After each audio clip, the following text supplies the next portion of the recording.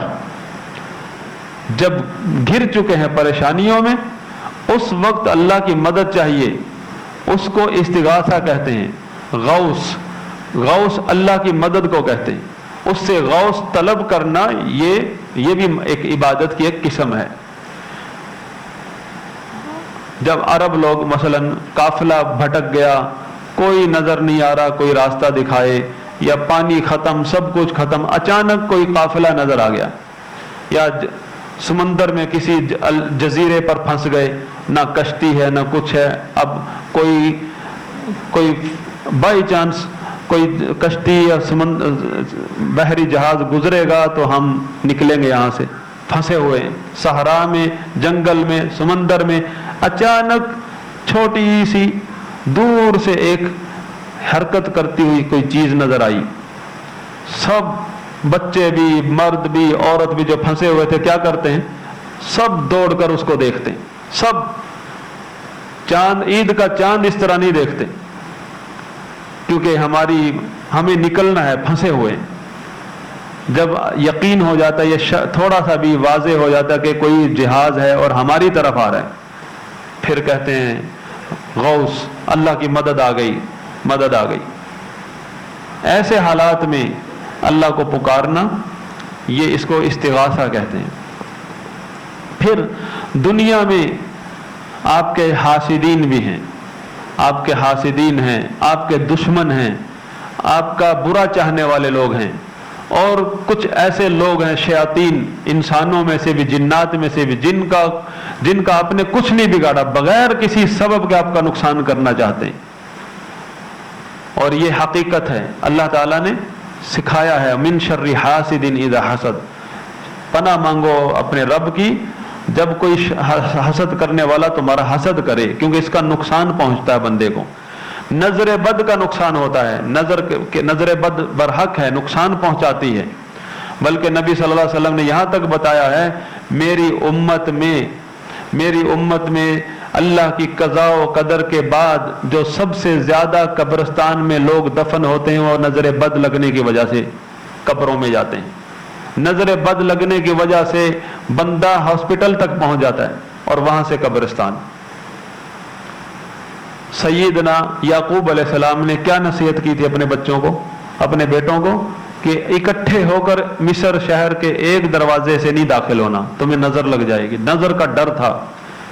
وَمَا أُغْنِي عَنْكُم مِّنَ اللَّهِ مِن شَيْءٍ، لیکن اللہ نے اگر کوئی تمہارا نقصان لکھا ہے، میں کچھ نہیں پھر کر سکتا۔ یہ بھی نظر برحق ہے، لیکن اللہ کی مشیت سے، چاہے ایک آدمی نے آپ کی طرف بالکل سٹیٹ فائر کیا ہے، اس وقت بھی وہ گولی، ہمارا ایمان کا رکن ہے تقدیر، کہ وہ گولی بھی اگر اللہ کی مشیت ہوگی تو لگے گی، ورنہ اس گولی سے بھی بچ سکتا ہوں۔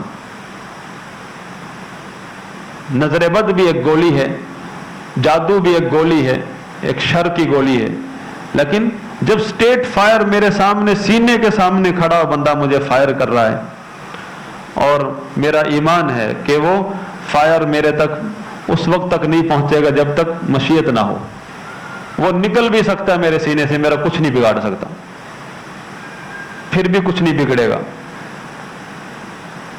بریسٹ کھول دیں، پورا جسم چھلنی کر دیں، کچھ نہیں بگڑے گا جب تک اللہ کی مشیت نہیں ہوگی۔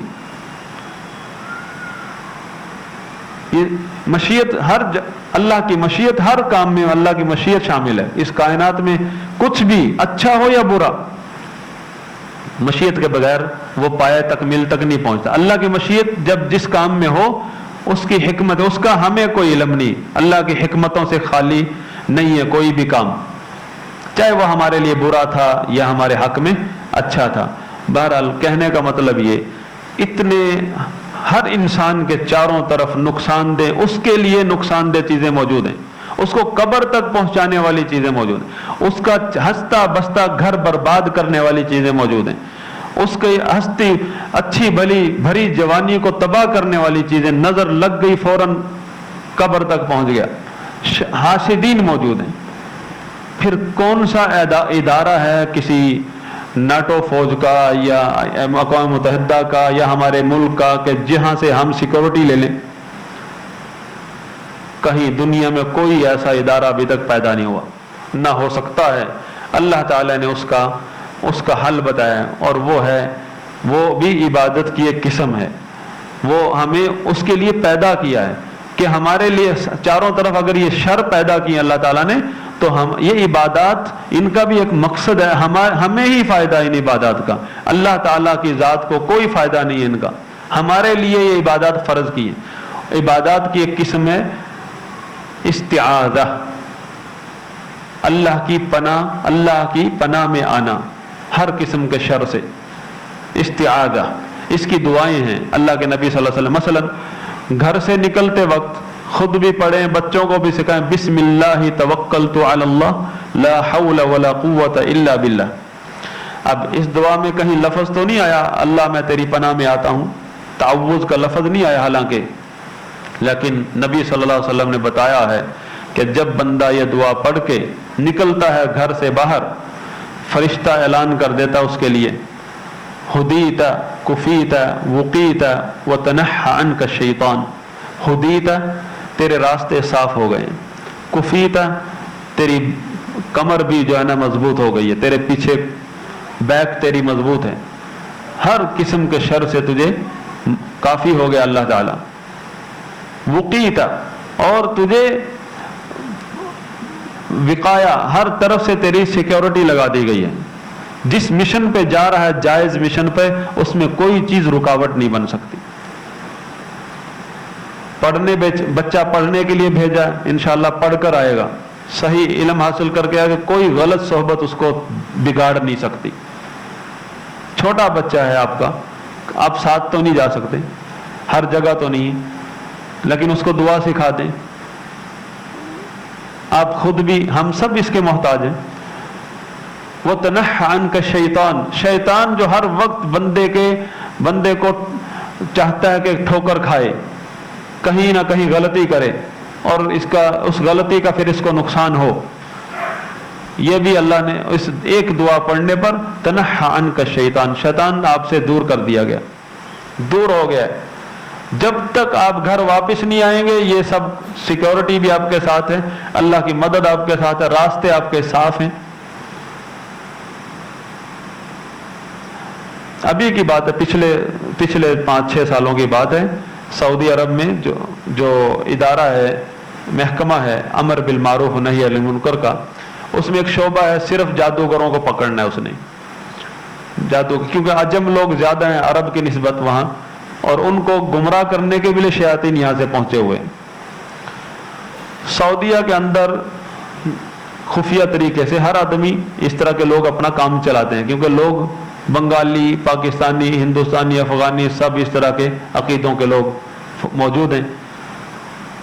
تو اس ادارے نے بہت سارے جادوگر پکڑے، جو سرگنا تھا، بڑا جادوگر تھا، وہ پکڑا۔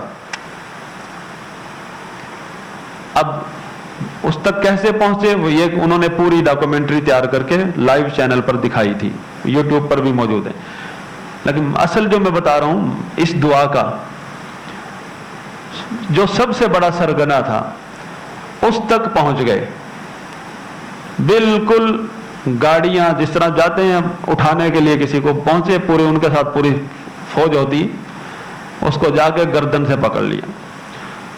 وہ شیخ بتا رہے تھے کہ اس نے ایسی چیخیں ماری کہ ہم ساری فورسز پریشان ہو گئی، کہ وہ اس نے صرف ایک ہی مطالبہ کیا کہ آپ مجھے یہ بتا دو کہ آپ مجھ تک پہنچے کیسے، کیونکہ یہ لوگ سمجھتے ہیں کہ ہم نے ایسی سیکیورٹی لگا لی ہے، جنات کی، مخبر بھی ہیں ہمارے، سب موکل بھی ہیں، سب، کوئی بھی ہم تک پہنچ نہیں پائے گا، تم یہ بتا دو، صرف یہ بتا دو، میں تمہیں سارا جتنے جادوگر پکڑنے سارے پکڑوا دوں گا۔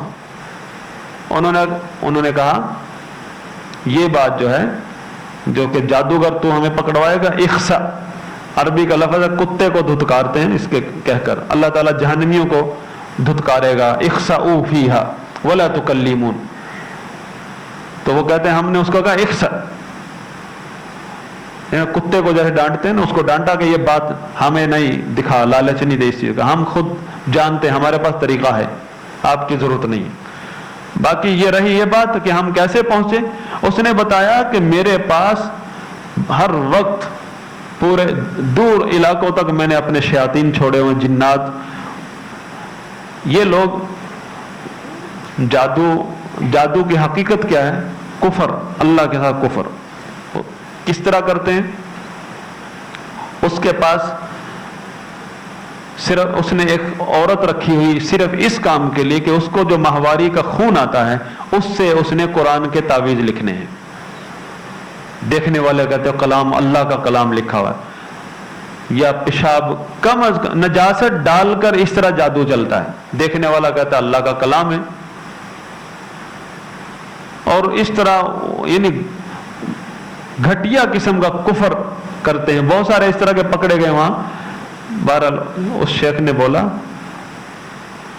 ہم جب گھر سے نکلتے ہیں ہمارے نبی صلی اللہ علیہ وسلم نے دعا سکھائی ہے، بسم اللہ توکلت علی اللہ لا حول ولا قوت الا باللہ. ہمارا راستہ صاف ہو گیا ہے. جتنے بھی شیاطین ہوں تنحان کا شیطان دور کر دیے گئے. اور کفیت ہے، جو بھی شر آگے کوئی رکاوٹ ہے جس کا ہمیں نقصان پہنچ سکتا ہے وہ بھی ختم کر دی گئی ہے. اور جو مشن ہے اس مشن تک پہنچنے میں ہمیں کوئی چیز روک نہیں سکتی. تو یہ تو ایک دعا تھی گھر سے نکلنے کی. اصل میرا موضوع جو تھا اللہ سے اللہ کو پکارنے کے کئی طریقے ہیں، کئی حالات ہیں. صرف ہم تو ایک ہی کام سمجھتے ہیں اللہ کو یا اللہ مدد. یہ عبادت کی اقسام ہیں. جیسے میں نے پہلے کی استعانت، استغاثہ، یہ کون سی ان حالات میں جب ہم اللہ کو پکاریں گے کہ ہمارا کوئی مددگار نہیں ہے. ہم کس طرح بچ سکتے ہیں کسی حاسد کے شر سے؟ کوئی نظر بد کسی کے لگ سکتی ہے، کوئی ہمارے مال سے حسد کرتا ہے، کوئی ہمارے بچوں سے حسد کرتا ہے، کوئی ہمارے گھر سے حسد کرتا ہے، اور حسد کا شر ہوتا ہے. تو یہی دعائیں ہیں، صبح شام کی دعائیں. اعوذ بکلمات اللہ التامہ من کل شیطان وہامہ. نبی صلی اللہ علیہ وسلم حسن حسین دونوں بچوں کو دم کیا کرتے تھے یہ دعا پڑھ کے، اعیذکما بکلمات اللہ التامہ من کل شیطان وہامہ ومن کل عین لامہ. اور فرماتے تھے کہ ابراہیم علیہ السلام اپنے دونوں بیٹوں کو اسماعیل اور اسحاق کو یہ اسی دعا کا دم کرتے تھے. اسی طرح صبح شام کے اذکار میں اعوذ بکلمات اللہ التامات من شر ما خلق، اللہ کے کلمات کا واسطہ دے کر کلام کا میں ہر مخلوق کے شر سے پناہ چاہتا ہوں، اللہ کی پناہ میں آنا چاہتا ہوں. یہ عبادت ہے. ہمیں خطرہ ہے اور ہمیں پرواہ بھی نہیں ہے. عبادت لہذا توحید کا سبجیکٹ ہے. اس میں ساری چیزیں سیکھی جاتی ہیں. کتاب التوحید شیخ الاسلام محمد بن عبد الوہاب رحمہ اللہ کی اس سلسلے میں جامع کتاب ہے. اور اس کی جو شروحات ہیں خاص طور پر مدینہ کے سعودیہ کے علماء نے جو شرح کی ہے منہج اہل سنت کے مطابق، ائمہ کے طریقے کے مطابق، کہیں اپنا جذباتی فتویٰ یا اپنی بات قطعاً نہیں. صرف جو علم ہم تک پہنچا ہے رسول اللہ صلی اللہ علیہ وسلم اور آپ کے صحابہ سے، اس کے مطابق بات چیز کلیئر کر کے لوگوں تک پہنچانا، یہ ہمارے علماء کا منہج ہے الحمدللہ. کہیں بھی کوئی اپنے جذبات کو ڈالنے کی کوشش کرتا ہے ہم سختی سے اس کا نوٹس لیتے ہیں. ہم قطعاً اس کو برداشت نہیں کرتے اور ہم اس کو دین نہیں سمجھتے. جو جذباتی باتیں ہیں ان کو دین نہیں سمجھتے بلکہ دین کے لیے نقصان دہ چیزیں سمجھتے ہیں ان کو. تو آپ کے سامنے اس ایک مسکین عورت، بوڑھی عورت جب گھر سے نکال دیا سمجھو اس کے خاوند نے، اللہ نے کیسے سنی اس کی. تو یہ اللہ ہماری سنتا ہے اور ہم پر فرض کیا اس نے. ہمیں عبادت پیدا ہی اسی لیے کیا ہے کہ ہم انسان ہیں. ہم میں کون ہے جس کو اللہ کی مدد کی ضرورت نہیں ہے؟ اور یہ مسئلہ عبادت کا مسئلہ، ہم نے عبادت سمجھا کہ تراویح پڑھ لی، رات کو جاگ لیے، فرض پڑھ لی، یہ اعمال ہیں، یہ اطاعت ہیں، وہ اعمال ہیں جو ہمیں بتائے گئے ہیں، اس میں ہم اللہ کی اطاعت کر رہے ہیں، نیکیاں ہیں یہ تو۔ پوری زندگی عبادت، پوری زندگی پر عبادت حاوی ہے، کوئی ایک گھڑی ایسی نہیں ہے جس میں آپ اس مقصد سے ہٹ کر اس گھڑی کو گزار سکتے ہوں، ایک منٹ بھی۔ جس اللہ تعالیٰ نے فرمایا نا وَمَا خَلَقْتُ الْجِنَّ وَالْإِنسَ إِلَّا لِيَعْبُدُونِ، میں نے نہیں پیدا کیا کسی جنوں کو نہ انسانوں کو سوائے اس کے کہ وہ میری ہی عبادت کریں۔ اور دیکھیں یہ جتنے بھی حالات میں نے ابھی آپ کے سامنے ذکر کیے، پریشانی کے حالات، مصیبت کے حالات، یا آپ کو مدد چاہیے، بہت کام کرنے ہیں، گھر بنانا ہے، یہ خارجیوں کی دعوت ہے، یہ دنیا داری، یہ دین داری۔ جو بھی جائز کام ہے آپ کریں، جائز کام کریں، جائز پیسہ کمائیں، چاہے کروڑ پتی ہو جائیں، ارب پتی ہو جائیں، سارا پاکستان خرید لیں، جائز طریقے سے۔ یہ مسلمان کے لیے سب راستے جائز ہیں، حرام سے بچیں۔ اور جو کچھ بھی کرنا ہے آپ نے، دنیا میں ترقی کرنی ہے، آخرت میں، اسلام منع نہیں کرتا، اسلام صرف آپ کو راستہ دکھاتا ہے کہ یہ غلط ہے، یہ صحیح ہے، صحیح راستے سے، صحیح دروازے سے آئیں، اللہ کی اس سے بھی آپ کے لیے اجر ہے، اور پھر اس میں جب آپ کو ضرورت پڑے اللہ سے مدد مانگے۔ دیکھیں اللہ کے نبی نے فرمایا فَإِذَا عَزَمْتَ فَتَوَكَّلْ عَلَى اللَّهِ، پہلے عزم پختہ کر لو، ارادہ کر لو، سوچ لو، مشورے کر لو، اپنے دوست احباب سے کوئی بھی کام کرنا ہے مشورہ کر لو، مشورہ سنت ہے، پھر استخارہ کرو، اور فیصلہ جب کر لیا پکا عزم کر لو، اب اللہ سے مدد مانگو اور کمزوری مت دکھاؤ۔ دیکھیں دین کی تعلیم کیا ہے، کمزوری مت دکھاؤ، کسی بھی کام میں کمزوری مت دکھاؤ۔ آپ نے گھر بنانا ہے، پراپرٹی بنانی ہے، دکان بنانی ہے، کوئی بزنس شروع کرنا ہے، سب میں یہ تربیت اللہ کے نبی نے کی ہے، کرو۔ اسلام آپ کی رہنمائی کرتا ہے، اللہ آپ کے ساتھ ہے، لیکن مومن بن جاؤ، رسول اللہ صلی اللہ علیہ وسلم کے اتباع میں آ جاؤ، آپ دنیا میں آپ سے زیادہ کوئی کامیاب نہیں ہوگا۔ اور الحمدللہ آپ دیکھ لیں جن مسلمانوں نے ماضی میں بھی اور حال میں بھی جنہوں نے توحید و سنت کو صحیح نہج پر سمجھا ہے، ان کی دنیا دیکھ کر آج کفار بھی ان کی رال ٹپکتی ہے۔ دنیا میں اس وقت بھی مسلمان سے زیادہ کوئی خوشحال نہیں ہے۔ اللہ سے دعا ہے کہ اللہ تعالی ہمیں صحیح عقیدے کا صحیح فہم نصیب فرمائے۔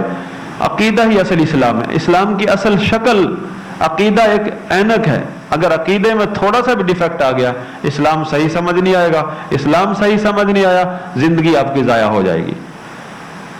اس لیے شارٹ کٹ راستہ ہے رسول اللہ صلی اللہ علیہ وسلم کی اتباع کا، کہ آپ صحابہ، تابعین، تبع تابعین، جو ائمہ محدثین ہیں، ان کے منہج کو قطعاً نہیں چھوڑے، ان کا منہج ہی اصل اسلام ہے۔